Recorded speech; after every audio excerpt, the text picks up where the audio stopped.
तो हमने robo.txt तक का पार्ट डिस्कस किया था अपना ना। और आज हम लोग डिस्कस करेंगे ऑन पेज ऑडिट के अंदर एसईओ फ्रेंडली यूआरएल। तो जनरली देखो क्या होता है ना कि एक वेबसाइट डिज़ाइनर जब किसी साइट को डिज़ाइन करता है तो वो पेजेस के नेम बहुत सिंपल से डिफाइन करता है। जैसे एग्जांपल के तौर पर ये एक वेबसाइट बनाई है किसी बच्चे ने, ठीक है, प्रैक्टिस के लिए बनाई है। बट वेब डिज़ाइनर का जो माइंडसेट होता है वो डिज़ाइन तो बहुत अच्छा बनाता है। इशिका थोड़ा सामने ध्यान दो। तो यहाँ पर देखेंगे हम लोग एक साइट काफ़ी खूबसूरत है, अच्छी बनी है। बट होम पेज के केस में तो समझ में आता है कि इसका नेम इंडेक्स होना चाहिए। बट यहाँ पर बच्चे ने इंडेक्स और नेम में स्पेस हाइफन कॉपी लिखा हुआ है। तो यानी कि यूआरएल में क्या रिटर्न आएगा हमें %20। ये देख सकते हैं, जो कि एसईओ के पॉइंट ऑफ व्यू से बिल्कुल भी सही नहीं है। ठीक है, तो होम पेज का नेम हम लोग इंडेक्स या होम दोनों में से कुछ भी रख सकते हैं। बट इन दोनों के अलावा कुछ और नहीं रख सकते आप। ठीक है, नेक्स्ट और क्या ध्यान रखना है, बच्चे ने पेज का टाइटल नहीं सेट किया। क्या रखा है? डॉक्यूमेंट। अब डॉक्यूमेंट के नाम से कौन ढूंढेगा इसको, है ना। ये मैंने जस्ट आपको समझाने के लिए लिया है एग्जांपल। ठीक है, तो ऐसी मिस्टेक्स वेब डिज़ाइनर्स करते हैं। और बाकी के जितने भी पेज बनाए हैं, ठीक है, जैसे कि शॉप का एक पेज बना हुआ है। क्या शॉप करें यहाँ से हम लोग? हार्डवेयर, सॉफ्टवेयर, ज्वेलरी हम लोग शॉप करने जा रहे हैं, या ज्वेलरी में स्पेसिफिक कोई कैटेगरी है अपना, क्या है वो? ऐसा कुछ भी यहाँ पर डिक्लेयर नहीं किया हुआ है। क्या लिखा रहा है? टाइटल, और पेज का नेम क्या है? shop.html। तो इस वेबसाइट के अगर लुक एंड फील के थ्रू जाते हैं सब कुछ अच्छा है। बट अगर हम लोग एसईओ के पॉइंट ऑफ व्यू से जाते हैं तो कुछ नहीं होने वाला इस साइट का। ना तो इसका टाइटल एक सर्चर की इंटेंट से डिज़ाइन किया गया है, ना ही इसका यूआरएल एक सर्चर की इंटेंट से। तो ये सर्च नहीं किया जा सकता पेज। तो जब भी कोई साइट हम लोग डिज़ाइन कर रहे होते हैं तो या तो देखो वैसे आज की मॉडर्न प्रैक्टिस में क्या है स्टैंडर्ड्स है कि एक वेब डिज़ाइनर को ऑन पेज एसईओ के बेसिक्स क्लियर होने चाहिए। ठीक है, क्योंकि कल को मान लो आप एक वेब डिज़ाइनर हो, आपने एक वेबसाइट को डिज़ाइन किया और अब क्लाइंट जो है अपनी वेबसाइट को किसी एजेंसी के पास लेके जाता है। एजेंसी यहाँ पर इस छोटी मोटी कमी को छोटा मोटा नहीं बताएंगे, वो बोलेंगे अरे सर ये तो पूरी साइट ही गलत है। ठीक है, और उससे पैसा कमाने के लिए क्या करेंगे, पूरा का पूरा प्रोजेक्ट अपने पास लेके दोबारा से रीडिज़ाइन कर देंगे। करेंगे चेंज कुछ नहीं, लुक एंड फील सब कुछ वही रहेगा, बस उसमें कीवर्ड डाल दिए जाएंगे, टाइटल को थोड़ा सा बढ़िया सा लिख दिया जाएगा, स्टाइलिश है ना, इतना चेंज होगा और कुछ नहीं। लेकिन वेब डिज़ाइनर का पूरा जो काम था वो ज़ीरो हो गया, उसके एफर्ट्स ज़ीरो कर दिए गए वहाँ पर। कल को जिस क्लाइंट ने उससे काम करा है वो काम भी उसके पास दोबारा नहीं आएगा। तो हमारे जितने भी वेब के स्टूडेंट्स हैं, जैसे कि इसमें गुलशन है, अभिषेक हैं, ठीक है, एक और बच्ची अपनी वो आज है नहीं इसमें, न्यासा। तो इन लोगों को जो चीज़ हम लोग डिस्कस कर रहे हैं यहाँ पर, ये सारे चीज़ें क्लियर होना बहुत ज़रूरी है। टाइटल जिसकी लेंथ 60 होती है, डिस्क्रिप्शन जिसकी लेंथ 160 होती है, यूआरएल जो भी हम लोग डिफाइन करें वो सर्च फ्रेंडली हो। अब जैसे मैं कई बार आपको न्यूज़पेपर का एग्जांपल देता हूँ, वो इसीलिए ही देता हूँ। जैसे आज तक का कोई भी आप एक न्यूज़ ओपन करो, आज तक की जो हम लोग वेबसाइट देख रहे हैं ये हिंदी में है ना। वैसे इनका नाम इंडिया टुडे है। अगर हम टॉप में आते हैं तो क्या लिखा रहा है, इसका मतलब आज तक ही हुआ ना। तो यहाँ पर इसमें अगर आप कोई भी न्यूज़ ओपन करोगे तो न्यूज़ तो हिंदी में होगी, बट गूगल हिंदी का यूआरएल नहीं समझता। तो यूआरएल किस में? इंग्लिश में, है ना। अब यहाँ पर जो हमारा टाइटल है वही इंग्लिश में लिखा हुआ है ना। तो इन चीज़ों का बड़ा ध्यान रखने की ज़रूरत है। कोई भी पेज जो हम लोग यहाँ बना रहे हैं, जैसे मैंने यहाँ पर होम पर क्लिक किया तो यहाँ पर सिर्फ आज तक लिखा है, क्योंकि ये रूट हो गया हमारा जहाँ से वेबसाइट स्टार्ट हो रही है। इसके बाद आप बोर्ड रिजल्ट पर क्लिक करोगे तो क्या देखो, बोर्ड एग्ज़ाम रिजल्ट्स। बोर्ड कहीं भी हो सकता है ना, कंपनी के अंदर बोर्ड होते हैं, ठीक है। तो यहाँ पर क्या क्लियर किया गया? Board exam results. इस नाम से कोई सर्च कर सकता है। प्लस पेज का ऊपर टाइटल आप देखो, board exam result 2025 check 10th and 12th class UP Bihar Rajasthan, है ना। तो समझ में आ रहा है। अब एक वेब डिज़ाइनर अगर इसको बनाता वो क्या करता, खाली इसका नाम रख देता बोर्ड एग्ज़ाम काम ख़त्म, और ऊपर लिख दिया बोर्ड एग्ज़ाम काम ख़त्म। लेकिन ढूंढेगा कैसे कोई इसको, है ना। तो यहाँ पर इसी चीज़ को हम लोग डिस्कस कर रहे हैं कि कभी भी जब भी आप कोई मल्टीपल वर्ड का नेम डिफाइन करेंगे यूआरएल में, तो आपने इन बिटवीन हाइफन का इस्तेमाल करना है, अंडरस्कोर का इस्तेमाल नहीं करना है। गूगल का एल्गोरिदम अंडरस्कोर को नहीं समझता, ठीक है। तो सर्च फ्रेंडली यूआरएल क्लियर हुआ, यानी कि होम पेज के यूआरएल को तो आप कुछ नहीं कर सकते हो, लेकिन बाकी जितने भी पेज बनेंगे हर एक का नेम मीनिंगफुल होना चाहिए। नेक्स्ट आता है broken link. Broken link means कि मैंने वेबसाइट में लिंक तो डिफाइन किए हैं, बट क्लिक पर कुछ ओपन नहीं हो रहा है। क्या खुल रहा है, 404, इस तरह के इसको बोलते हैं ब्रोकन लिंक। एग्जाम्पल, जैसे अभी यहाँ पर बोर्ड रिजल्ट हमारा यहाँ लिखा हुआ है, हम होम पर आ जाते हैं और मैं इस बोर्ड रिजल्ट को इंस्पेक्ट करता हूँ यहाँ पर। तो यहाँ पर आप देख रहे हैं AHREF में यहाँ पर बोर्ड एग्ज़ाम रिजल्ट लिखा हुआ है इधर। अब मान लो कि यहाँ पर ये लिंक सही से नहीं डिफाइन किया गया, इसमें कुछ स्पेलिंग मिस्टेक हो गई, या लिंक तो बनाया लेकिन वो पेज बाय मिस्टेक मैंने डिलीट कर दिया, क्या होगा उस केस में। Oops, something went wrong. The page you requested could not be found. तो देखो 404 में डिस्कस किया था ना, अपना कस्टम 404 होगा तो हम अपनी ही वेबसाइट में रहेंगे, नहीं तो ब्राउज़र का डिफ़ॉल्ट आएगा जहाँ से यूज़र फिर कहीं और निकल जाएगा। लेकिन अभी हमारे पास लिंक्स ऊपर अवेलेबल है ना, मैं क्लिक करके कहीं और जा सकता हूँ ना, है ना। तो ये जस्ट मैंने डेमोन्स्ट्रेट किया ब्रोकन लिंक क्या होता है, यानी कि जिसके क्लिक पर 404 खुल जाए, that is a broken link. और देखेंगे आगे फिर क्या है, गूगल एनालिटिक्स। गूगल एनालिटिक्स क्या होता है, यहाँ से हम लोग एनालिसिस निकालते हैं कि हमारा विजिटर किस कंट्री से है, उसका डेमोग्राफिक क्या है, क्या वो मेल है फीमेल है, उसका एज ग्रुप क्या है, किस तरह की टेक्नोलॉजी के थ्रू वो हमारी वेबसाइट को एक्सेस कर रहा है, क्या वो मोबाइल यूज़र है या लैपटॉप यूज़र है या डेस्कटॉप यूज़र है, अगर मोबाइल यूज़र है तो कौन सा मोबाइल चला रहा है, कौन सा ब्राउज़र वो यूज़ कर रहा है। ये सारी इन्फॉर्मेशन हम लोग पता लगा सकते हैं with the help of Google analytics. Plus कई बार ऐसा होता है कि जब हम लोग किसी क्लाइंट के लिए काम करते हैं ना, और वहाँ पर क्या होगा कि जैसे क्लाइंट हमेशा ना कहता है भाई कुछ नहीं हो रहा, तो तुमने काम किया वो ताकि आप और ज़्यादा मेहनत करो आउटपुट लाने के लिए।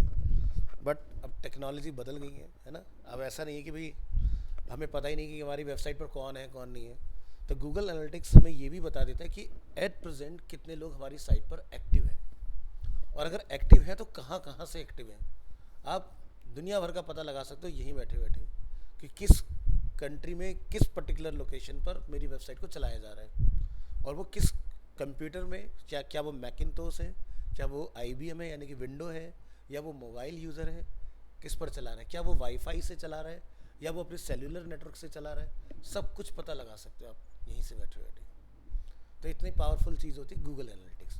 तो एनालिटिक्स यानी कि एनालिसिस जब हम लोग अपनी साइट का करते हैं उसके लिए दिया गया है। प्लस आप ये भी पता लगा सकते हो किस पेज पर कितना ट्रैफिक आ रहा है। अब जैसे अर्लियर अगर मैं 2005 से पहले की बात करूँ, वैसे एनालिटिक्स बहुत पुरानी टेक्नोलॉजी है, बट दैट टाइम इतनी एडवांस नहीं हुआ करती थी।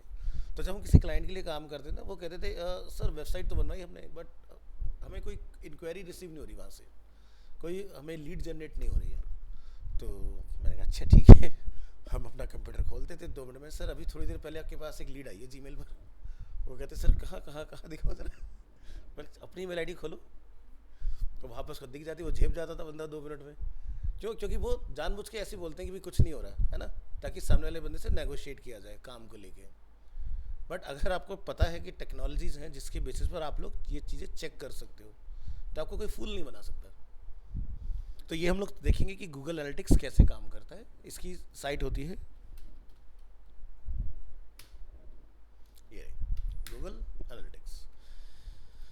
तो यहाँ पर जाके आप अपना अकाउंट क्रिएट करते हो, ठीक है। जैसे मेरा ऑलरेडी अकाउंट यहाँ पर बना होगा, तो यहाँ जाके आपको अपनी प्रॉपर्टी डिफाइन करनी होती है कि हमारी प्रॉपर्टी क्या है, और उसके बेसिस पर आप एक्टिव इवेंट, न्यू यूज़र, की इवेंट सब कुछ पता लगा सकते हो।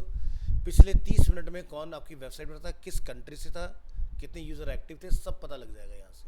तो मैं कोई दूसरे अकाउंट से दिखाऊंगा आपको जब ये समझाऊंगा, ताकि आप स्टैट्स देख पाओ, क्योंकि फ्रेश अकाउंट पर आपको कोई भी स्टैट्स यहाँ पर देखने के लिए नहीं मिलेंगे। तो हमें किसी दूसरे अकाउंट से जाना होगा, तो मैं दिखाऊंगा आपको। इसी तरह से एक और आपको यहाँ पर ऑप्शन मिलेगा, गूगल वेब मास्टर।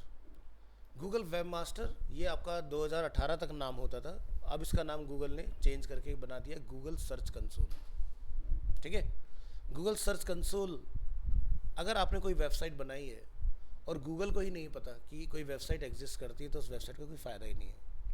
जैसे कि हमने लास्ट क्लास में ये पता लगाया था कि अगर किसी वेबसाइट को चेक करना है क्या वो गूगल में इंडेक्स है या नहीं, तो आप लिखें साइट, और यहाँ पर जाके आप वेबसाइट का नेम लिख दीजिए।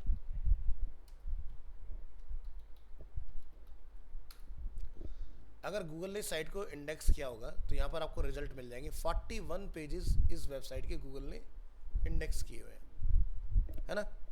अगर आप यहाँ पर डोमेन नेम लिखते हो इस तरह से साइट कॉलन, और कोई भी रिजल्ट नहीं आता है, इट मीन्स कि आपके बारे में गूगल को पता ही नहीं। तो गूगल को पता कैसे चलता है, उसके लिए हम इस ऑप्शन का यूज़ करते हैं, गूगल सर्च कंसोल।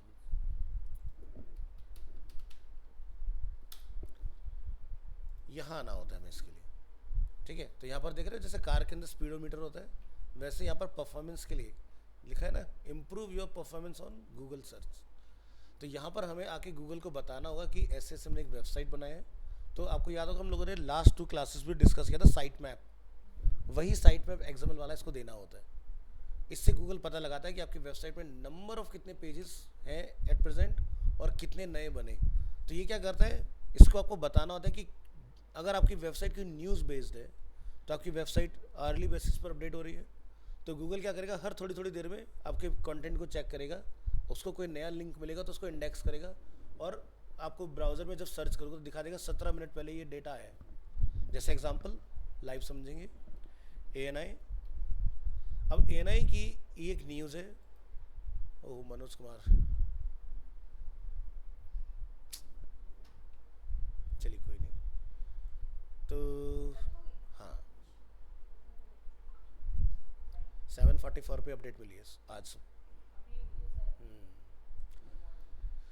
चलिए, तो जैसे हम लोग यहाँ पर सर्च कर रहे हैं, ठीक है, और अब हम लोग ज़रा यहाँ अगर इसको स्क्रॉल करें तो जैसे 1 घंटे पहले, है ना, लिखा रहे ना, तो गूगल को 1 घंटे पहले इनके बारे में पता चला कि हाँ ऐसा कुछ हो चुका है। तो यानी कि कैसे पता चल रहा है, क्योंकि ये न्यूज़ पब्लिश हुई, पब्लिश होने के बाद गूगल में इंडेक्स हुई, और गूगल ने यहाँ पर डेटा उसका फैच कर लिया इस तरह से। ठीक है, तो चीज़ें इस तरह से काम करती हैं।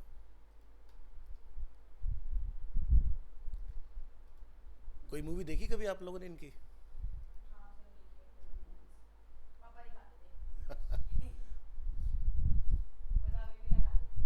बड़ी कमाल एक्टिंग थी।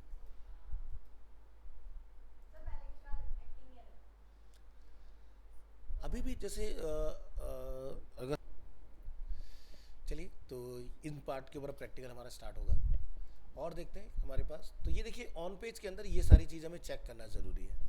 अब ऑन पेज में ये तो मैंने आपको वेबसाइट्स बता दी, इनका क्या काम होता है। अब आपके पास अगर किसी क्लाइंट का प्रोजेक्ट आता है तो हमें ये कैसे पता चले कि क्या ये चीज़ें उसमें इंटीग्रेटेड हैं या नहीं। तो सर्च कंसोल का तो आपको पता लग गया कि आप साइट लिखकर वेबसाइट का नेम लिखेंगे आपको पेजेस पता चल कर रहे हैं अगर, तो इट मीन्स कि गूगल सर्च कंसोल को पता है उस साइट के बारे में। एनालिटिक्स का पता कैसे लगाया जाए, तो इसके लिए आपको किसी भी वेबसाइट के कोड में आना है। जैसे कि हम आज तक की साइट पर हैं, प्रेस करेंगे Ctrl+U, तो यहाँ आप देख रहे हैं कुछ लिखा है गूगल एड टैग्स। ठीक है, इसी तरह से और भी चीज़ आपको मिलेंगी यहाँ पर।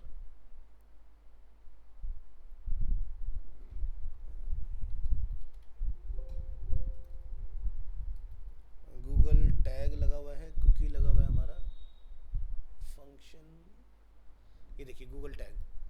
तो अलग अलग तरीके से हम लोग अपनी वेबसाइट के अंदर गूगल को इंट्रोड्यूस करा सकते हैं। तो यहाँ पर गूगल टैग मैनेजर का इस्तेमाल हुआ है। ये भी एक तरीका है जिससे हम लोग गूगल को टैग करते हैं अपनी साइट के बारे में, है ना। तो आपने क्या करना है, टैग मैनेजर का इस्तेमाल कौन लोग करते हैं इसको भी ज़रा थोड़ा सा हम लोग वन लाइनर में समझ लेते हैं। अगर आप अपनी वेबसाइट के ऊपर कोई एडवर्टीजमेंट दिखा रहे हैं तो आपको गूगल टैग मैनेजर लगाना होता है, ठीक है। अब जैसे आज तक की जो अर्निंग है, अगर मैं यहाँ से एड ब्लॉकर को बोलता हूँ कि इस वेबसाइट पर पॉज हो जाए और एक बार रिलोड कर लेते हैं पेज, नोटिस करेंगे क्या लिखा रहा है, एडवर्टीजमेंट, ठीक है। थोड़ी देर में एडवर्टीजमेंट लोड होगा, ठीक है। और इस आई बटन पर अगर हम लोग जाते हैं क्या लिखा रहा है, गूगल के विज्ञापन। तो यानी कि आज तक की वेबसाइट जो है वो गूगल एड्स दिखाकर अपना काम चलाती है। अब मान लीजिए कि अगर इनके पास कोई ऐड गूगल से नहीं आ रहा है, हो सकता है कि भाई मैं एक पर्सन हूँ और मुझे कोई अपना प्रोडक्ट जो है वो इंट्रोड्यूस करना है, या फिर मैं कोई गवर्नमेंट से हूँ और मुझे अपना कोई ऐड कैंपेन यहाँ पर दिखाना है, तो मैं आज तक के पास पर्सनली अप्रोच करूँगा और उनको बोलूँगा कि भाई मुझे अपनी वेबसाइट का टॉप बैनर वाला स्पेस दे दो। आज तक 50-60 लाख रुपए लेके ऐड दिखाता है यहाँ पर इस जगह पर, क्योंकि इसकी पॉपुलैरिटी बहुत ज़्यादा है, ठीक है। तो यहाँ अगर टॉप में या फिर इस जगह पर आपको कोई ऐड दिखता है आज तक की वेबसाइट में, तो समझ जाओ कि बहुत मोटा पैसा लिया गया है, तब वो ऐड दिखाता है। तो ये वेबसाइट कैसे पैसा कमा रही है, इन एडवर्टीजमेंट के थ्रू। अब मान लो कल आज कोई बुकिंग आई नहीं हमारे पास, तो हमने गूगल का ऐड एक्टिव कर दिया। अगर मेरे पास कोई बुकिंग आ जाती है, जैसे कोई मूवी रिलीज़ होने वाली, तो हम मूवी का यहाँ पर दिखा सकते हैं, है ना। तो यहाँ से एक अच्छा खासा इनका इनकम जनरेट होता है। नहीं तो फ्री में न्यूज़ दिखा के इनको क्या ही बेनिफिट हो रहे हैं। मैंने बोला ना, दुनिया में कुछ भी फ्री नहीं है। अगर ये वेबसाइट चला रहे हैं तो इसका खर्चा भी तो निकालेंगे ना। जैसे गांव देहात की कहावत होती है, तिल कहते हैं ना, तेल जो होता है वो तिलों से ही निकलता है। तो अगर वेबसाइट बनाई तो भाई जो टीम इसको चला रही होगी, ठीक है, उसकी सैलरी इसी से निकलती है, ठीक है। तो आज तक के बहुत सारे डोमेन ऊपर देखोगे, जैसे आज तक, Bangla, GNTV, India today, Malayalam, business today, Lallan top, India today Hindi, news तक, यूपी तक, स्पोर्ट्स तक, किसान तक, मुंबई तक, और भी बहुत सारे इनके तक भरे पड़े। ठीक है।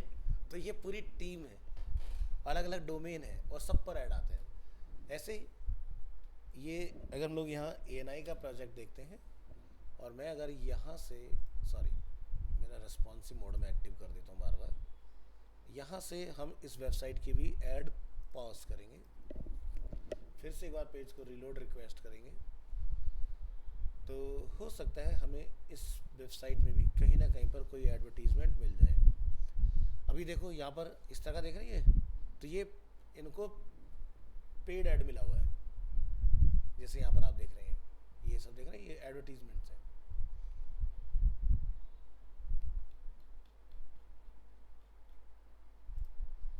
ऐड इनकी साइट पर भी आता है, ये देखो आ गया गूगल का ऐड, लेकिन इन्होंने होम पेज पर ऐड कोई नहीं रखा हुआ है, क्योंकि ये देखो आज तक कितने भी प्लेटफॉर्म आ जाए, किंग एक ही है, ANI या फिर PTI। दुनिया को न्यूज़ यही भेजते हैं, कहीं कोई पहुंचे ना पहुंचे। अगर प्रेस कॉन्फ्रेंस होगी तो ANI का माइक आपको अलग ही दिख रहा होगा इस तरह का, ठीक है। और अगर कोई भी नहीं पहुंचा तो अकेले ये दिख रहे होंगे। तो इन्होंने कोई कंट्री, कॉन्टिनेंट कुछ नहीं छोड़ा हुआ, हर जगह इनका बंदा अवेलेबल मिलेगा आपको। चलिए, तो हम किसी और वेबसाइट का एग्जांपल देख लेते हैं, जैसे कि ANI न्यूज़। प्रेस करेंगे Ctrl+U, क्या लिखा हुआ है, ध्यान से देखेंगे, गूगल, है ना। और गूगल साइट वेरिफिकेशन का मतलब यानी कि गूगल सर्च कंसोल में ये साइट वेरीफाइड है, ठीक है। तो यहाँ पर देखो इनका गूगल टैग मैनेजर लगा हुआ है, और देख लेते हैं और कुछ भी लगाया हुआ होगा तो नहीं, इन्होंने इसी से काम चलाया हुआ है। चलो एक और वेबसाइट पर आते हैं, अरीना एनिमेशन इंडिया, इसका एग्जांपल ले लेते हैं। प्रेस करेंगे Ctrl+U, क्या लगा हुआ है ना, Google tag manager, Google tag का जावास्क्रिप्ट, और देख लेते हैं क्या क्या है इसमें। इनका भी ऐड चलता है तो इसलिए इनके पास भी अवेलेबल है। और किसी पर आ जाते हैं, Arena -multimedia, dot com. Zoom करेंगे यहाँ पर, थोड़ा सा स्क्रॉल डाउन करिए।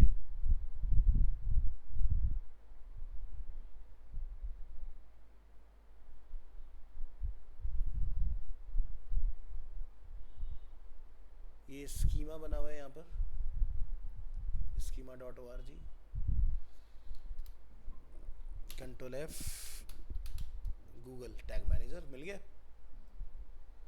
तो देखो मैंने आपको ना किसी टूल से नहीं सिखा रहा हूँ, क्योंकि टूल खरीदना पड़ता है। मैं आपको सारी चीज़ें एकदम बिल्कुल मैनुअल तरीके से दिखा रहा हूँ, वन बाय वन, कि कैसे आप ढूंढ के पता लगा सकते हो किसी भी साइट के अंदर क्या वो चीज़ें गूगल से एसोसिएटेड है या नहीं है। तो गूगल टैग मैनेजर अगर हमें दिख रहा है, इट मीन्स कि हमारा गूगल के पास डेटा जा रहा है, जिसको हम लोग जाके time to time, weekly, monthly या ईयरली बेसिस पर आप एनालिसिस निकाल सकते हो कि मेरे पास विजिटर कितने आ रहे हैं, सारी चीज़ सही से काम कर रही हैं नहीं कर रही हैं। ठीक है, तो किसी भी साइट को आप, जो भी आपको नाम समझ में आए, उसको जाके आप इस तरह से चेक कर सकते हो। हर कंपनी अपनी वेबसाइट को गूगल को बता के आती है कि भाई हमने एक वेबसाइट बनाई, क्योंकि गूगल 93% मार्केट को इन्फ्लुएंस करता ही करता है। ठीक है, वर्ल्ड वाइड बता रहा हूँ, इतना बड़ा डेटा है ये। बाकी 7% में जितने भी आपके डिफरेंट बसते हैं, जैसे अमेजोन हो गया आपका, क्या कहते हैं, बिंग हो गया, ठीक है, या जैसे कि वाइंडेक्स हो गया, ये अलग अलग जो सर्च इंजन हैं, 7% में ये लोग अपनी फाइट कर रहे हैं, याहू वगैरह। ठीक है, 93% पूरी पूरी वर्ल्ड वाइड यूज़र कह सकते हैं ना, जो स्क्रीन पर अवेलेबल है, उनके आई वॉल को गूगल इन्फ्लुएंस करता है डेटा दिखा के। ठीक है, इतना बड़ा नंबर है ये। तो ऑन पेज क्लियर हो गया, क्या क्या चीज़ आपको चेक करनी है किसी भी वेबसाइट के अंदर, कि जब आपके पास कोई प्रोजेक्ट आएगा तो आपने ये सब चीज़ें पता लगाना है कि हेडिंग कितनी बार यूज़ में, कंटेंट कहीं डुप्लीकेसी तो नहीं हो रहा है उसके अंदर, Meta tag, title, description, slug. ठीक है, और यहाँ से ALT मिसिंग तो नहीं है, साइट मैप ये आपको पता चल गया। हर एक वेबसाइट के रूट पर आपको चेक करना होता है साइट मैप, अगर ना मिले तो robots.txt ज़रूर होना चाहिए। अब अरीना की वेबसाइट के केस में अगर हम लोग यहाँ आते हैं और लिखते हैं साइट मैप डॉट XML, ठीक है, तो नहीं मिला ना हमें, तो हम लोग यहाँ से ढूंढेंगे robot.txt, मिल गया। यहाँ पर हमें पता चल रहा है कि साइट मैप इस तरह से रखा गया है। तो फिर आप इसको चला के देखें, आ गया साइट मैप यहाँ पर, लेकिन ये साइट मैप बिल्कुल बेकार है, इसमें एक पेज नहीं ढंग का, सब वही पोस्ट पोस्ट पोस्ट, पेज 1, टैक्सोनॉमीज, क्या है, व्हाट इज दिस, ना कोई URL है ना कोई स्ट्रक्चर है। तो साइट मैप कैसा होना चाहिए, जैसे हम लोग यहाँ पर अगर ANI से एक इंस्पिरेशन लें, तो पहली चीज़ तो साइट मैप ऐसे खुल जाए फटाक से लिखते ही, है ना। इसके बाद यहाँ पर आप देखोगे इनके पास एक दिन में, मैंने जैसा आपको पहले बताया था कि मिनिमम 700 न्यूज़ आते हैं और अप टू 1500 न्यूज़, 2000 न्यूज़ एक दिन की होती है इनकी, इतना डेटा आता है इनके पास वर्ल्ड वाइड। इसके बाद आप यहाँ से एक URL ओपन करेंगे और इसके अंदर आप देखेंगे प्रॉपर ऐसे होता है साइट मैप, एक एक URL बहुत क्लियर होना चाहिए उसमें, इसी से बेसिकली सर्च बनती है बढ़िया वाली। अब ये जो अरीना वाला हमने देखा तो वो बस फॉर्मेलिटी के लिए लगा दिया गया है, बट वो काम कुछ नहीं करेगा। तो थोड़ा सा ऑफिशियल वेबसाइट का देखते हैं, arena-multimedia.com/sitemap.xml। इस URL पर नहीं है, तो हम यहाँ से ये दो चीज़ें हटाएंगे, एक तो इंग्लिश और एक इंडिया, फिर एंटर करेंगे, देखो मिल गया। क्योंकि वेबसाइट का जो रूट होता है उसी पर ही साइट मैप खुलना चाहिए, अगर ये खुल गया इट मीन्स कि ये बेस्ट प्रैक्टिस है। तो आप देखो कितना बढ़िया है, होम पेज, कोर्सेज, कोर्सेज के अंदर animation, VFX, gaming, AR VR सब कुछ पता लग रहा है, क्लियर एकदम। ठीक है, ये सारा पार्ट आपका यहाँ पर अवेलेबल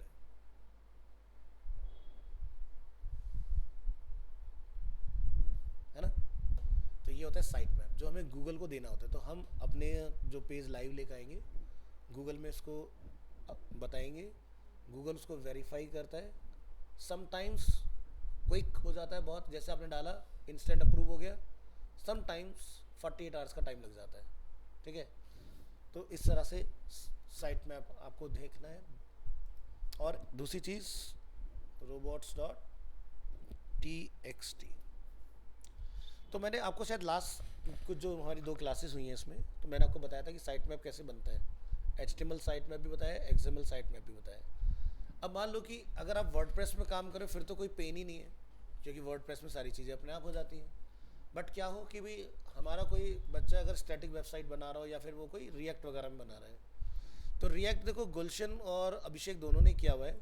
तो अभिषेक आपने देखा होगा कि अब जब हम लोग कोई ऐप बनाते हैं ना रिएक्ट में, तो उसके अंदर हमें robot.txt मिलती है फाइल। नोटिस किया होगा अगर आपने तो। और अगर याद नहीं है तो VS कोड एक बार ओपन कर देते हैं आपके लिए और दिखा देते हैं। हाँ,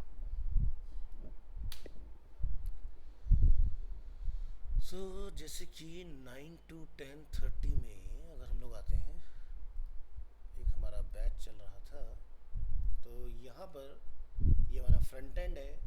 फ्रंट एंड के अंदर जब हम लोग सोर्स में आते हैं तो यहाँ पर हमें फाइल मिलनी चाहिए। ये देखिए दिखाई दे रहा है, robots.txt।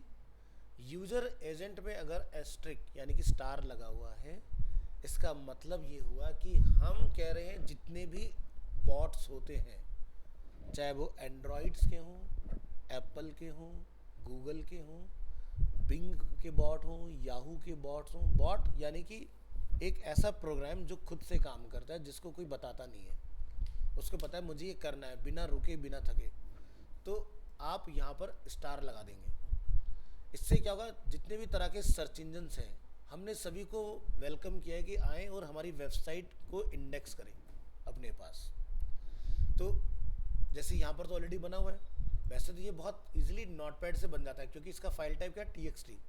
बट अगर हमें नहीं बनाना आता, जैसे कि आप लोग, ठीक है, अब तो आपको पता चल गया कि क्या करना है इसके अंदर। बट जिसको बिल्कुल नहीं पता तो वो क्या करे, तो एक हमने वेबसाइट सीखी थी ना, स्मॉल SEO टूल, है ना। यहाँ जाओगे, कोई आया है क्या? नहीं। तो यहाँ पर आपको फाइंड करना है robots.txt। Ctrl F,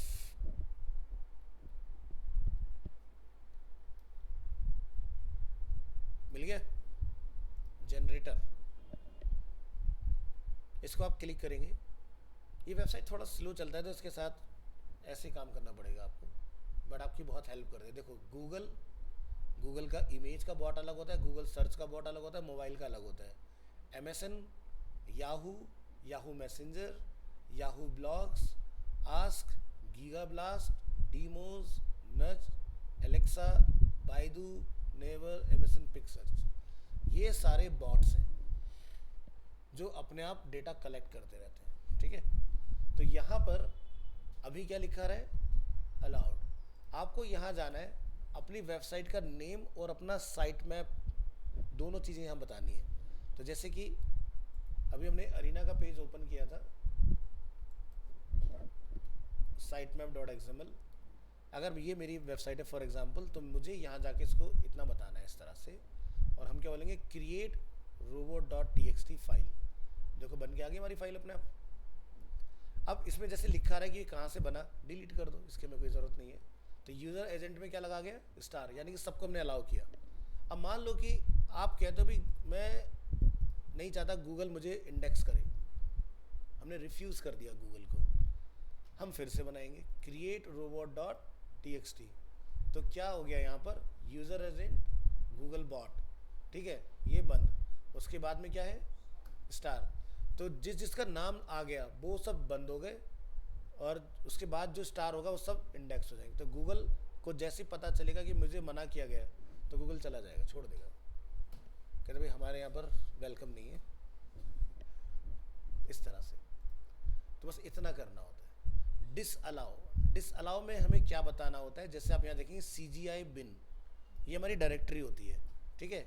तो इसको मुझे गूगल में इंडेक्स रहा है, कोई फ़ायदा नहीं, ये मेरे अपने पर्सनल काम के लिए है।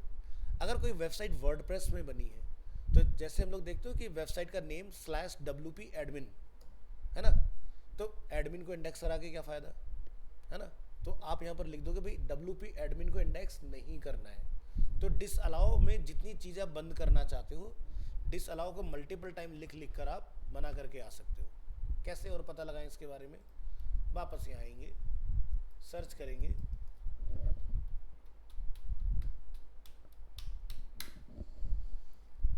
क्या बोला उन्होंने कि भाई यहाँ पर सभी का वेलकम है लेकिन एडमिन में मत घुसना। ठीक है, मना कर दिया ना साफ साफ। एडमिन यानी कि जहाँ से यूज़र लॉगिन करता है वेबसाइट में, उसका गूगल को क्या काम, या किसी भी सर्च इंजन का क्या काम वहाँ पर, तो वहाँ तुम्हें जाने की ज़रूरत नहीं है, मना कर दिया। उसके बाद उन्होंने कहा था साइट मैप। तो गूगल न्यूज़ का साइट मैप अलग है, वेबसाइट का साइट मैप अलग है। उसका जितने भी यूज़र एजेंट है सबको मोस्ट वेलकम। फिर अगेन हमने क्या बोला, सर्च में मत घुसना, कैटेगरी एलेक्सा में नहीं जाना, और न्यूज़ एलेक्सा में नहीं जाना। तो ऐसे आप अपनी वेबसाइट के अंदर पाथ बता के आ सकते हो। जैसे भी हो सकता है कि मेरी वेबसाइट में एक फोल्डर है इमेजेस, इमेजेस के अंदर जो मेरा विजिटर आता है वो अपनी प्रोफाइल पिक्चर डालता है, तो मैं लिखूंगा images/प्रोफाइल पिक्चर में नहीं जाना।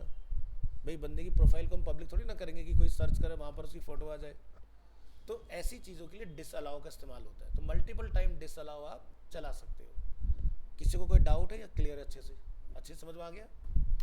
तो स्टार का मतलब क्लियर है ना, यानी कि सभी के लिए मोस्ट वेलकम है ना।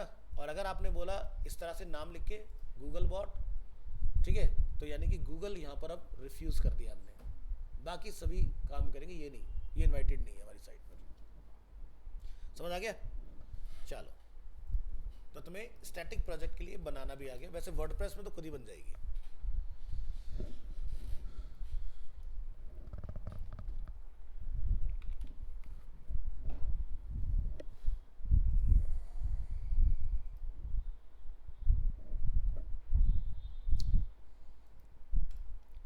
तो हमारा टेक्निकल वाला पार्ट भी अब कंप्लीट है, ऑन पेज ऑडिटिंग का पार्ट भी कंप्लीट है। बाकी जितना भी ये मैंने आपको मैनुअली सिखाया है, कंपनीज वगैरह जब आप ज्वाइन करोगे तो वहाँ पर टूल्स होते हैं, ठीक है। तो वहाँ तो क्या सीधे आपने डोमेन डाला है, वो मिनटों सेकंड में रिपोर्ट निकाल के आपको दे देगा। जैसे मैंने एसईओ ऑप्टिमर के अंदर आपको दिखाया था कि भाई H1 का डुप्लीकेसी हुआ है कि नहीं हुआ है, या वेबसाइट के अंदर सोशल मीडिया इंटीग्रेटेड है या नहीं है, वो सारी चीज़ आपको बता देगा उसमें, ठीक है। बट फिर भी सेफर साइड के लिए मैनुअल पता होना चाहिए कि अगर टूल नहीं है तो कैसे काम करना है। नेक्स्ट हमारे पास आता है ऑफ पेज, ठीक है। ऑफ पेज की जब बात आती है, अब ये ऑनलाइन जो हमारे वेब के स्टूडेंट हैं उनके लिए कोई काम का नहीं है, ये तुम्हारे लिए काम का है। यानी कि जब हम किसी कीवर्ड को सर्च करते हैं तो उस कीवर्ड को सर्च करने के बाद जो रिजल्ट हमें आते हैं सर्च इंजन में, जिसको बोलते हैं SERP, search engine result page. Example, हम यहाँ पर जाके एक कीवर्ड लिखते हैं अरीना एनिमेशन ओनली, ठीक है। तो स्पॉन्सर मीन्स ऐड चल रहा है, ठीक है। स्पॉन्सर मैक नोएडा, इसके बाद क्या आया, ब्रांड की वेबसाइट आ गई। तो हमने यहाँ पर अरीना एनिमेशन लिखा है, एग्जैक्ट मैच हो रहा है, इसलिए हमें मिल गया, है ना। तो आगे चलेंगे। इसके बाद क्या आता है, लोकल एसईओ।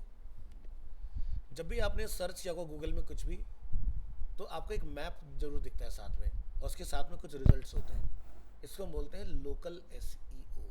यानी कि अगर आप साउथ एक्स में हो तो आपको साउथ एक्स के हिसाब से मैप दिखेगा, अगर आप ईस्ट दिल्ली में हो तो ईस्ट दिल्ली के हिसाब से दिखेगा, अगर आप अपने घर पर हो तो आपकी लोकेलिटी के हिसाब से दिखाई देगा।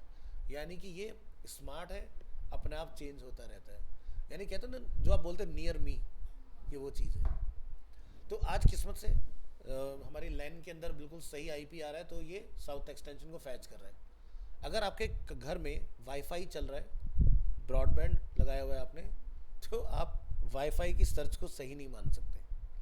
वाईफाई से सर्च किया हुआ डेटा कभी भी सही नहीं होता, हमेशा सेल्यूलर नेटवर्क से सर्च करना चाहिए, क्योंकि ये कहीं से उठा के अनसेंड दे देगा। अब तुम यहाँ बैठ के सर्च कर रहे हो साउथ एक्स में, हो सकता है तुम्हें बोल दे नोएडा, ठीक है, हो सकता है तुम आगरा दिखा रहा हो, ऐसा होता है कई बार। तो ध्यान से देखो कि आपकी लोकेशन ऊपर क्या उठा रहा है, वो क्या पिन कोड मेरा सही है, तो हम लोग 110049 पर ही हैं इस वक्त, तो बिल्कुल सही दिखा रहा है, है ना। तो जैसे अगर मैं यहाँ लिखूँ अरीना एनिमेशन साउथ एक्सटेंशन, तो हमारा पिन कोड यहाँ पर दिख जाएगा हमें, कितना है, बिल्कुल सही दिखा रहे हैं ना। तो जब भी आप सर्च करें तो सर्च पर भरोसा करने से पहले आपको यहाँ पर ये चेक करना है कि आपका पिन कोड ऊपर क्या आता है। अगर पिन कोड आपको लगता है कि मेरा ही है तब आप सर्च पे बिलीव करो, अदरवाइज नहीं। नहीं तो फिर वाईफाई ऑफ, मोबाइल के डेटा से सर्च करना है। तो मोबाइल का data exact pin drop location पर आपको दिखाएगा कि भाई आप कहाँ से सर्च कर रहे हो। ठीक है, तो लोकल एसईओ जो होता है इसके लिए यूज होता है टूल गूगल माय बिजनेस। तो आपको बिजनेस प्रोफाइल बनानी होती है। ठीक है, तो बिजनेस प्रोफाइल जब हम लोग यहाँ पर क्रिएट करते हैं तो हम इसके अंदर जाके बता, देखो जैसे एग्जांपल देख लो पहले बाहर ही, जैसे वेडिंग साड़ी नियर मी, देखो मैप खुल गया तो आपको बता देगा जो जो सेलर लिस्टेड होंगे, तो उन सबका डायरेक्शन, कॉल करने के लिए आप उनको टैग करना चाहते हो, बुकमार्क, या फिर उनकी वेबसाइट विजिट करना चाहते हो, सब बता देगा, टाइमिंग वाइमिंग सब चीज़ें। तो ऐसे ही यहाँ पर जब मैं लिखता हूँ अरीना एनिमेशन साउथ एक्सटेंशन, तो अगर राइट हैंड साइड पर डेटा इस तरह से आए तो समझ जाइए कि ये गूगल माई बिजनेस पर रजिस्टर्ड है। तभी आपको उसकी फोटोग्राफ, यहाँ पर गूगल का आपको सारे ये ट्रिगर्स और उसके रिव्यूज़ और उसकी रेटिंग सब देखने के लिए मिल जाएगी। अब ये मुझे साथ में बता रहा है कि जो मेरे कॉम्पिटिटर्स और हैं, people also search for Arena Animation Saket, ये कोई और अरीना है, ये कालका जी हो गया, ये एक और फ्रेमबॉक्स हो गया, यहाँ से एक और ये डिफरेंट सेंटर है। तो उससे रिलेवेंट जो आप ढूंढ रहे हो, जैसे आप देखते हो ना कि आप ई कॉमर्स से कोई प्रोडक्ट सर्च करते हो, तो वो अब आप आईफोन सर्च करोगे तो जरूरी थोड़ी ना कि आईफोन जो सर्च करे आईफोन ही ले लेगा। तो कहता है कि अच्छा ये नहीं, बजट से बाहर जाता, नीचे वाले ले लो, है ना, ये मैं ऑल्सो लाइक दिस। तो ये वही है, ठीक है। चलो, तो गूगल माई बिजनेस आप लोग सीखेंगे किस तरह से काम करता है।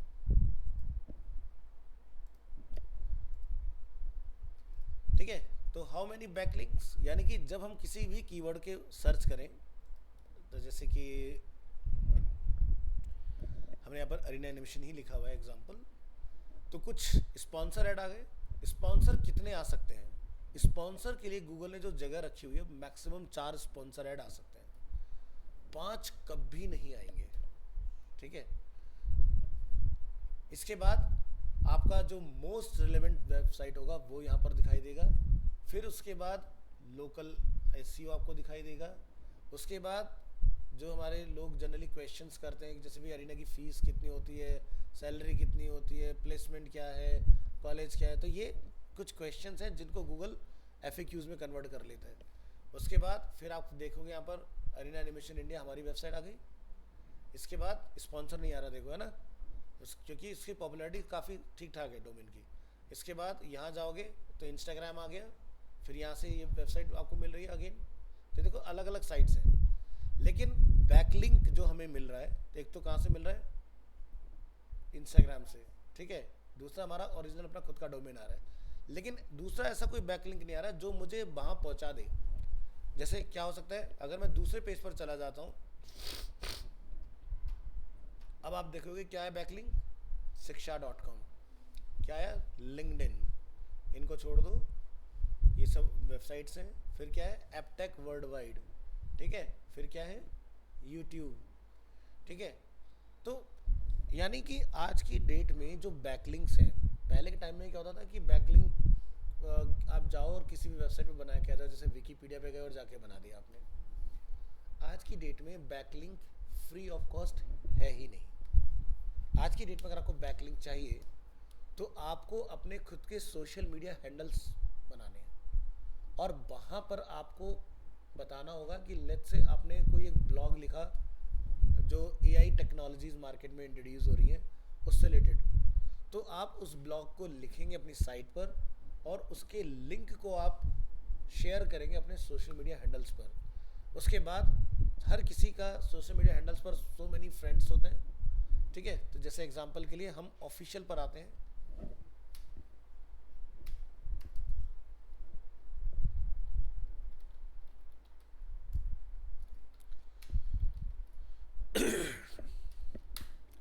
तो ये ब्रांड का आएगा, तो क्या लिखा रहा है, 1.9 लाख प्लस फॉलोअर, ठीक है। आपने यहाँ जाकर अपना कोई लिंक पोस्ट किया, कुछ भी डाल दिया, तो जितने भी लोगों ने आपको ज्वाइन किया हुआ है, ठीक है, सभी तक पहुँच गया, है ना। तो इस तरह से आज की डेट में ट्रैफिक ड्राइव किया जाता है, ठीक है। तो यहाँ पर जैसे इस तरह के वीडियो फॉर्म में कुछ डाला हुआ है, ठीक है, यहाँ पर कुछ अवेयरनेस से रिलेटेड या फिर कुछ इस तरह के आप पोस्ट वगैरह अपने बना के इस तरह की चीज़ें डाल सकते हो। लेकिन अब यहाँ पर देखो समझने वाली चीज़ क्या है, भले से आपके पास इतने लोग हैं, ठीक है, लेकिन ये देखा जाए नंबर बड़ा अच्छा लगा, भाई मेरे कितने फॉलोवर, इतने, अगर इतने हैं तो उतने रिएक्शन भी तो होने चाहिए। यहाँ 4 लाइक कर रहे हैं, ऐसा लग रहा है जैसे कंपनी के अंदर खुद ही आपस में लोग लाइक कर रहे हैं है ना, 6, 2 लाइक 7 लाइक, जबकि ये ऑफिशियल पेज है ना। तो यानी कि पेज बना हुआ है लोग भी ज्वाइन है, लेकिन ये कैसे लोग हैं, जैसे मान लो कि अभी आप अरीना के स्टूडेंट हो, तो जब तक आप एक्टिव थे अरीना के अंदर तब तक आप लाइक वगैरह करते रहते थे क्योंकि आपको वो मीनिंगफुल लग रहा था। अब आप अपनी प्रोफेशनल लाइफ में आगे बढ़ गए, अब आपको ये रिलेवेंट नहीं लगता अपने लिए, आपको अपने 10 काम है, अपनी खुद की लाइफ है, सारी चीज़ें, ये थोड़ा जाके दूसरे की प्रोफाइल खोल के उसको लाइक करते रहोगे बैठ के, है ना। आजकल बंदे को अपनी पोस्ट डाल के डिप्रेशन है तो भाई लाइक नहीं आया, उस पर वायरल नहीं हो रहा कंटेंट। तो ये वो सारी चीज़ें, यानी कि अरीना को अभी तक जितने भी बच्चों ने कोर्स वगैरह किया होगा, इतने लोग अभी तक कर चुके हैं। वैसे देखा जाए तो 2.5 लाख प्लस स्टूडेंट्स को अरीना ट्रेंड कर चुका है, ठीक है। बट जब से ये जर्नी स्टार्ट हुई 1996 से, अगर आप देखोगे, हम टिल डेट की बात करें 2.5 लाख, बट तब फेसबुक तो नहीं होता था ना, फेसबुक आया 2006-7 में जाके, है ना। तो उसके बाद में इन्होंने कभी पेज अपना बनाया, तब जाके धीरे धीरे इन सब चीज़ों के ऊपर ट्रैफिक बनना स्टार्ट हुआ। ऐसे ही आप सोशल, तो देखो आज की डेट में अगर आप देखोगे ना सोशल मीडिया वगैरह में, तो आपको कमेंट्स देखना, हज़ारों में कमेंट्स होंगे किसी अच्छे इन्फ्लुएंसर के, उसमें व्यूज़ आपको बहुत ज़बरदस्त मिलियंस में दिख रहे होंगे उसके अंदर।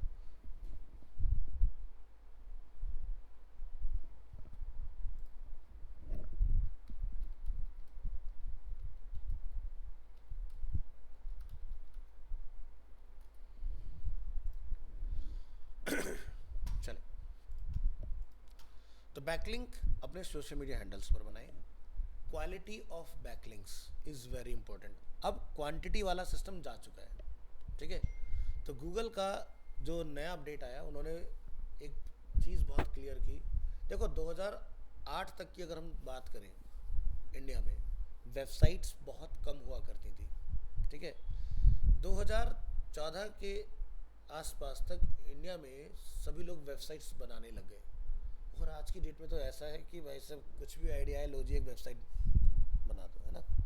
तो यानी कि हर बंदा अपनी एक वेबसाइट ऑन कर रहा है, चाहे वो किसी प्लेटफॉर्म पे जाके सब डोमेन बना के चला रहा हो, या फिर वो जेन्युइनली अपना नाम रजिस्टर करके चला रहा हो। तो यानी कि ये ऐसा समझो कि आज वेबसाइट की भीड़ बहुत ज़्यादा हो चुकी है। तो गूगल ये चाहता है कि जो भी इंफॉर्मेशन वो एंड यूज़र तक लेके जाए वो ट्रायल टेस्टेड ऑथेंटिक हो। आज की डेट में स्कैम साइट्स बहुत ज़्यादा हैं, ठीक है। उस चक्कर में गूगल ने बैकलिंक्स, जो पहले लोग थोक में बना देते थे 1-1 लाख बैकलिंक्स, ठीक है। तो जैसे अभी अगर हम लोग कुछ टूल्स वगैरह के थ्रू अगर कोई एग्जांपल देखेंगे ना, तो आप देखना किसी की वेबसाइट के 4 लाख बैकलिंक है, ठीक है, 15 लाख बैकलिंक है, लेकिन वो बैकलिंक बने कहाँ हैं? ऐसे बेकार प्लेटफॉर्म पर जिनका ना तो कोई डोमेन अथॉरिटी है, ना ही कोई पेज अथॉरिटी है। DAPA क्या होता है? Domain authority and page authority. अब जैसे एग्जांपल के तौर पर मैंने यहाँ पर अगर मैं इसको दिखाऊँ आपको, हम गूगल में हैं और हम यहाँ से सर्च कर रहे हैं अरीना एनिमेशन, अगेन एक कीवर्ड। थोड़ा सा स्क्रॉल डाउन करेंगे और डोमेन पर आएंगे, तो मैंने ना कुछ टूल इस तरह के डाले हुए जो यहाँ बता दें। क्या लिखा है? DA33, है ना, काफ़ी अच्छा स्कोर माना जाता है 33, ठीक है। तो ये इसको एक स्कोर मिल रहा है यहाँ पर, स्पैम स्कोर, यानी कि ये वेबसाइट फेक न्यूज़, ये डेटा जो आ रहा है वो 1% का आ रहा है। किसी किसी का स्पैम स्कोर आता है भाई सब 40-50, तो ऐसी वेबसाइट से तो बिल्कुल दूर भाग जाओ यानी कि कुछ भी असली नहीं है उसका, ठीक है।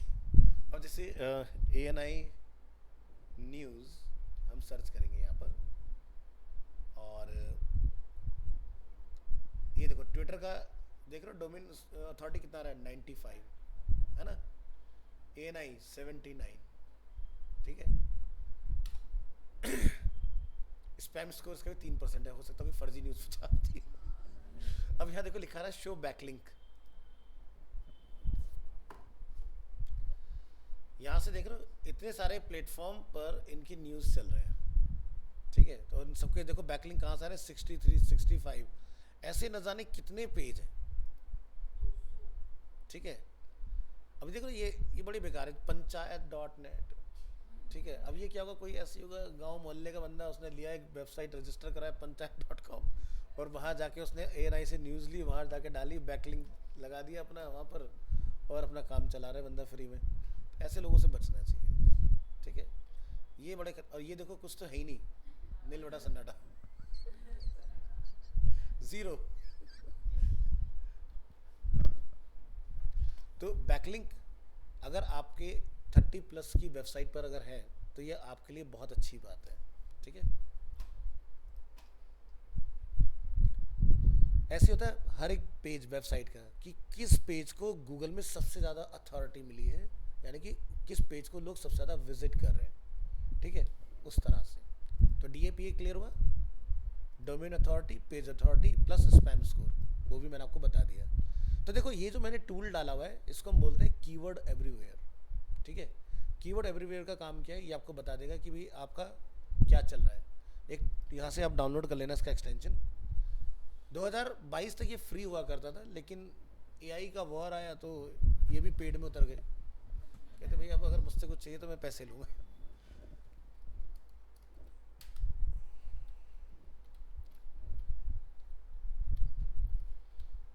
इसका क्रोम एक्सटेंशन आपको मिल जाएगा, ये इसकी ऑफिशियल साइट है, यहाँ से आप जा सकते हैं, ठीक है। तो आप क्रोम, फायरफॉक्स, एज तीनों में से किसी के लिए भी यूज़ कर सकते हैं। कौन कौन सी कंपनीज जो इनको यूज़ कर रही हैं, ठीक है, आपको यहाँ से मिल जाएगा। क्या पता लगा सकते हैं, SEO, social media, competitor research, content marketing, e-commerce. अब अगर ये टूल नहीं होता तो मुझे ये दिखाना बहुत ज़्यादा टाइम टेकिंग हो जाता है कि किसका DA कितना है, डोमेन अथॉरिटी। तो टूल्स इस तरह से हेल्पफुल होता है, आपका टाइम बचा देते हैं।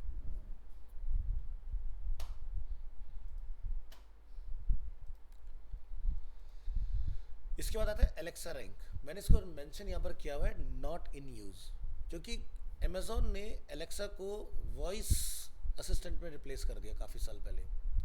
नहीं तो पहले ना एक आता था एलेक्सा रैंकिंग, ठीक है। और जब हम लोग यहाँ पर आके अपनी वेबसाइट में डालते थे तो ये हमें बताता था कि वर्ल्ड में मेरी वेबसाइट किस रैंक पर एग्जिस्ट करती है उस पर्टिकुलर बिजनेस मॉडल में। जैसे कि गूगल सर्च में आता है तो गूगल सर्च में किस लेवल पर रैंक करता है, या अगर आपकी वेबसाइट कोई है जो फूड सेक्टर से रिलेटेड है उसमें आप कहाँ रैंक करते हो, इंडिया में कहाँ रैंक कर रहे हो, अपनी सिटी में कहाँ रैंक कर रहे हो। तो ये अमेज़ॉन का प्रोजेक्ट था जिसको अमेज़ॉन ने शट डाउन कर दिया, क्योंकि गूगल ने पॉपुलैरिटी उससे बहुत ज़्यादा गेन कर लिया था। तो उन्होंने उसको बंद ना करके उसका नाम वॉइस एलेक्सा AI में बना दिया, ठीक है। जैसे मारुति की कार बड़ी फेमस थी 800, वो कहते चला मतलब अब लोग पसंद तो करते नहीं, तो उन्होंने उसको ऑल्टो 800 के नाम से जोड़ दिया कि नाम जिंदा रहना चाहिए। तो ऐसे बहुत सारे ब्रांड हैं जो दूसरे के साथ जोड़ के अभी चल रहे हैं।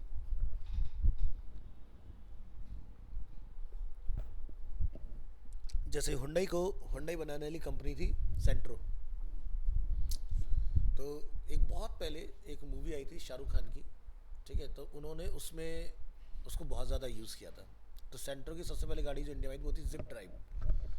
तो सेंट्रो 2012 में बंद हुई, लेकिन कंपनी को लगा नहीं यार हमने अपने चाहने वालों के साथ सही नहीं किया, तो उन्होंने उसको फिर से रिवाइव किया और फिर रीलॉन्च किया, लेकिन सक्सेसफुल हुआ नहीं, क्योंकि मार्केट में और बहुत सारे लोग हैं ना जो उस प्राइस सेगमेंट के अंदर बहुत अच्छे चीज़ें लेके आ गए, अच्छे फीचर्स लेके आ गए, इस तरह से।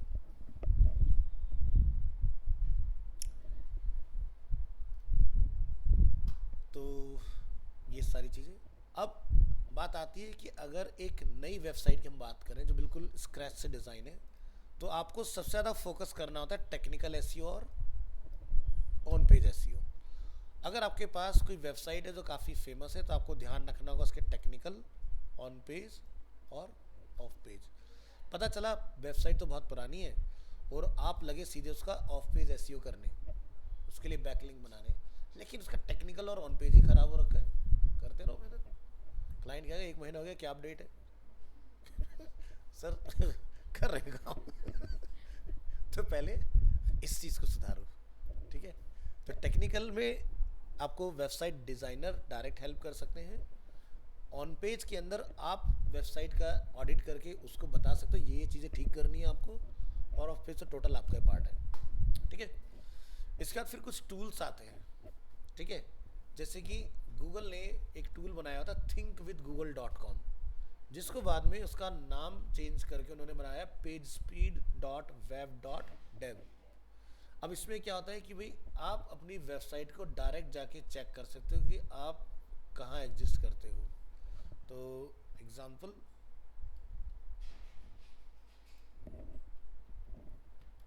ओह गलत यूआरएल डाल दी हमने। तो जिस भी कंप्यूटर को आप चेक करना चाहते हो, यहाँ जाके बताओ उसके बारे में, ठीक है? तो हम यहाँ से दो बड़े ब्रांड उठाएंगे, arena-multimedia.com,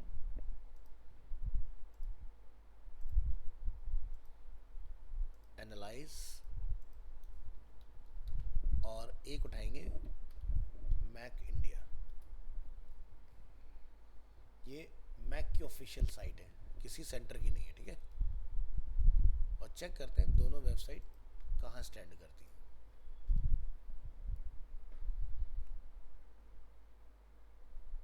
क्या दिखा रहा है मोबाइल में? फेल्ड।